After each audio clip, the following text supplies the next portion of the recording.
Congreso Virtual del Colegio Mexicano de Ortopedia 2020.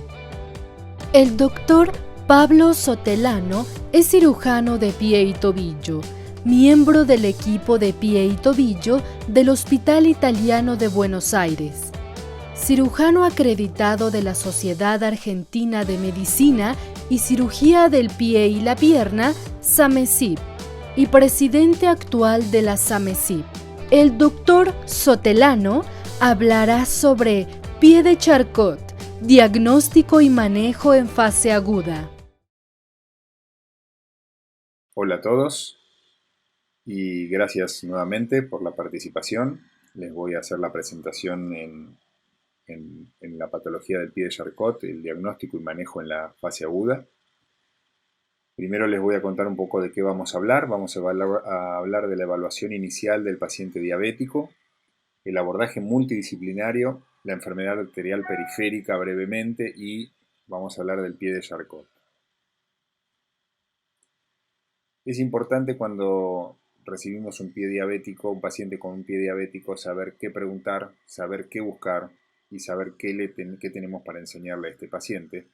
Así que vamos a ver ciertas recomendaciones. ¿Qué preguntar si el paciente tiene historia de úlcera o amputación, angioplastías, si es fumador, si presenta algún déficit nervioso como ardor, hormigueo en piernas y pies, el dolor en la actividad o reposo en pies o piernas, el cambio de coloración de la piel o las lesiones de las mismas y si tiene control regular con un especialista en pie. Es importante esto porque el paciente debe estar siempre orientado. ¿Qué buscar? En el examen neurológico, evaluar la sensibilidad en el pie. El test del monofilamento es el más antiguo, pero ahora se usa el Ipswich Touch Test, que es el test donde uno con el toque digital del primero, tercero y quinto dedo de ambos pies, sin que el paciente esté observando, y el poder diferenciar si uno está tocando el pie derecho, izquierdo y qué dedo, rápidamente uno puede evaluar los grupos de nervios comprometidos. El examen neuromuscular con el rango de movilidad, la deformidad que tenga y el mediopié si está eritematoso, inflamado o caliente. En el examen vascular es importante la distribución del vello en el dorso del pie y las piernas, que pueden estar ausentes cuando hay falta de circulación, los pulsos, si son palpables o no, y la diferencia de temperatura entre un miembro y otro, e inclusive entre el resto del cuerpo, por ejemplo los brazos y la diferencia entre brazos y piernas, porque a veces el otro pie también está comprometido. Siempre evaluar, hacer un mínimo examen dermatológico. ¿Qué enseñar? Recomendaciones para el cuidado diario. El examen visual del dorso y la planta del pie, que se puede hacer con un espejo en el piso para que se pueda ver, que se seque bien el interdígito luego de un baño o de los ejercicios, se seque bien el pie. Si llega a haber alguna lesión, que inmediatamente consulte un centro de salud. Con respecto a la educación en el calzado, no deambular descalzo, que siempre use calzado cómodo, ver el desgaste de los zapatos y el control de glucemia y recomendar no fumar, importantísimo para que mejore su metabolismo. El abordaje multidisciplinario ya está ampliamente aceptado en todo el mundo como que es importantísimo. Hay artículos que mencionan que con un abordaje multidisciplinario hay una reducción de las amputaciones mayores, o sea, supracondilias o infrapatelares, de más del 94%, con un control de glucemia y control local de heridas multidisciplinario y algoritmos de cuidados y guías de referencia para guiar al paciente diabético. Este es nuestro equipo multidisciplinario, donde en esta foto ven de todo, ven cardiólogos, médicos clínicos, traumatólogos, dermatólogos, endocrinólogos, cirujano cardiovascular. Esta es la idea de un equipo multidisciplinario. Estos son los equipos que deben estar interviniendo en este tipo de pacientes, mínimo este tipo de equipo interdisciplinario. Y con respecto a la enfermedad arterial periférica, contarles que el examen clínico es fundamental, donde hay que evaluar los pulsos y si hay úlceras en el pie. Con respecto a los pulsos, recuerden que si hay calcificaciones, tal vez no haya pulsos presentes y sí puede haber buena circulación, entonces siempre es importante hacer un ecodoppler con un índice tobillo-brazo y si no, más específico con un índice dedo-brazo Recuerden que es la diferencia de la presión sistólica entre el miembro inferior y el miembro superior. Entonces, si es 1, es que están iguales, si está bien, y si es menor que 1 va siendo cada vez más patológico, y en el caso de ello tener que hacer una revascularización.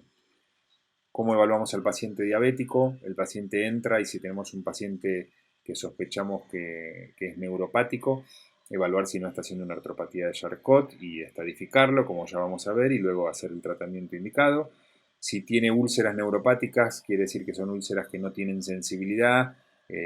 Hay varios test para saber esto y evaluar la profundidad, sensibilidad, compromiso óseo de la úlcera y obviamente un laboratorio como para saber los controles metabólicos. Si el paciente es normal, orientarlo para que haga controles anuales de su patología distal. Y si es un paciente vascular y no neuropático, hacer una evaluación urgente por cirugía cardiovascular porque no hay manera de que nosotros podamos intervenir sin que haya una buena circulación. Entonces primero debemos sí o sí orientar al paciente para que urgente en el mismo día o al otro día lo vea un cirujano cardiovascular para eventualmente recanalizar o revascularizar ese miembro y obviamente pedir un laboratorio, radiografías y resonancia que nos van a dar una idea del compromiso óseo que tiene el miembro afectado. Recuerden los estadios de Eichenholz, que fue descrito en 1966, y Shibata en 1990 le agrega el estadio 0, que es el estadio donde no hay ningún cambio radiológico, pero sí hay cambios en la resonancia, el pie está inflamado y está eritematoso, pero las radiografías son normales, pero hay que hacer diagnóstico ahí también, por eso es un estadio importante. Y después el estadio 1 de fragmentación, el 2 de coalescencia y el 3 de consolidación.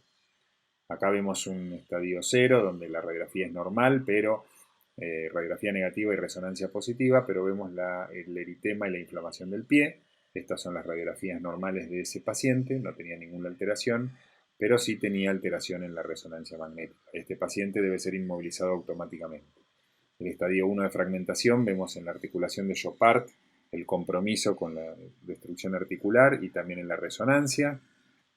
El estadio 2 de coalescencia, vemos donde ya es un poco más estable la deformidad, aunque persiste, pero es estable, donde hay reabsorción ósea, y empieza de a poquito a haber signos en la radiografía ya de consolidación, o sea que estaríamos pasando ya al estadio 3 de consolidación, donde el miembro deja de estar eritematoso e inflamado, y este es el momento donde debemos actuar normalmente y donde debemos hacer las cirugías. Esta es la radiografía donde ya se ha deformado el medio pie. Fíjense cómo cayó el arco longitudinal y se cerró la articulación de Chopard, pero ya está coalescente, con consolidación, y ya es un pie estable. Vamos a verlo en un caso. Esta es una paciente de 40 años de edad, diabética insulino requiriente, con una diabetes tipo 1 desde los 13 años y monorrena por un riñón atrófico, que tuvo hemodiálisis a partir del año 2011 por insuficiencia renal crónica, un tumor renopancreático en el 2012 y un trasplante renopancreático de donante vivo y presentaba también una retinopatía diabética. Cuando nos consulta a nosotros en el 2014, estas eran las radiografías de su pie derecho que eran normales y en el pie izquierdo vemos una lesión erosiva en la cara anterior de la tibia. Como antecedente el año anterior en otro centro le habían hecho una punción biopsia y una artroscopía pensando que era una infección, obviamente dio negativa porque estamos en presencia de un pie de Charcot, en este caso en el estadio 1. Esta era la tomografía donde vemos la erosión y la resonancia que confirma un poquito la sospecha diagnóstica del pie de Charcot. Siempre en el laboratorio muy importante ver la glucemia y la hemoglobina glicosilada, en este caso eran prácticamente normales, un poquito alta la glucemia. La albúmina es importante para ver el nivel de nutrición que tiene el paciente y la eritrosedimentación y PCR por la parte infecciosa. Por supuesto, como estaba en estadio 1, no hicimos absolutamente nada. Desde enero del 2014 hasta noviembre del 2014 solo le hicimos controles y fíjense cómo fue la evolución y la erosión que fue generando el tobillo con la lesión anterior. Hasta que en junio del 2015, o sea, después de un año y medio que empezamos, ya veíamos que había un poquito más de consolidación ósea. Pensamos que ya estábamos en el estadio final. Recuerden que esta paciente era trasplantada, entonces le hicimos la cirugía de reducción y osteosíntesis con una artrodesis tibio-estrabelocalcánea con un clavo retrógrado. En octubre de 2015 le dimos apoyo total Y de esta forma, luego del apoyo total, luego de 3 meses de inmovilización, vino un día presentando dolor en la cara anterior de la tibia con esta fractura, como ven acá, en el extremo del clavo. Entonces le decidimos cambiar el clavo por un clavo anterógrado. La placa estaba en su lugar, con lo cual lo único que hicimos fue colocarle un clavo anterógrado. Esta era la situación luego de la colocación de este clavo. Y en enero del 2016, fíjense que hay una ruptura de la placa lateral con un cutout del clavo y dolor en la parte plantar del pie. Debido a ello le sacamos el cerrojo distal y cuando le sacamos el cerrojo hicimos una evaluación de la articulación y veíamos que estaba completamente en pseudoartrosis y que no había nada consolidado.